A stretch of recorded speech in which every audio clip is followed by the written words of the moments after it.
So, I mean, overall in Australia, how's the sport grown since you've been involved? And then how are you guys able to attract new members when, Australia is not particularly known for winter sports? No, although we do follow the Winter Olympics very Okay. closely. Anything anyone from Australia is representing, we always get on board and like to support. And the Winter Games, although not as probably as well known as the summer, um, people do watch it, and that's where Hmm. they find a lot of the interest they have in the winter sports.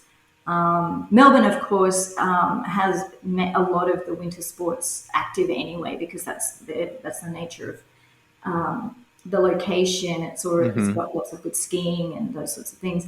Brisbane itself has just opened up a new aerial skiing facility, which is now allowing a lot of those winter athletes actually to stay within Queensland and train. So they're trying to make it more viable for athletes to stay at home rather than heading overseas. So back to the question really is that we have increased a membership by one group. So Western Australia have now opened up a rink. We do have three rinks operating, and the membership, we've got about 170 active curlers.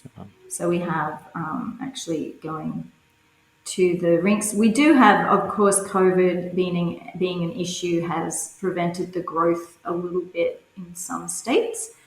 Queensland's been pretty lucky. We've been able to curl all year without we're just modifying how we approach curling. Hmm. But yeah, and Western Australia have been pretty good to sustain theirs too. So it has grown a bit. And I think the main thing that I can see changing is that as far as Queensland, our membership really are young Australian born players now, that most of our Wow. membership no longer are the traditional expats, that it's the majority that are, 20 and 19, that sort of in their teens kind of. So I really give it a big boost of, yeah, I think it'll progress even further with the interest. Why do you think that is? Is it because, I mean, I'm just thinking, there in the winter, there's not a lot of recreational activities outside of, Australian rules football and rugby league, and those are obviously big time contact sports. But in terms of non contact sports in the winter, is there just not a lot of options in Australia? Is that maybe part of it, or is it just the increased exposure from the Olympics? You think?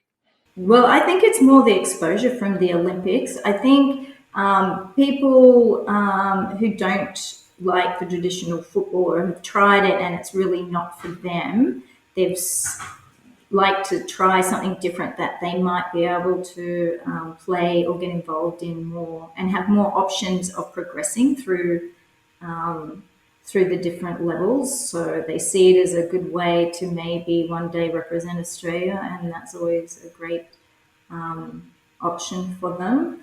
They see it like that anyway, I think. It gives them just a different activity to do in the winter rather than something that's obviously not physical on them all the time in a contact way. It's less contact, and so probably better for your body long term than what we do.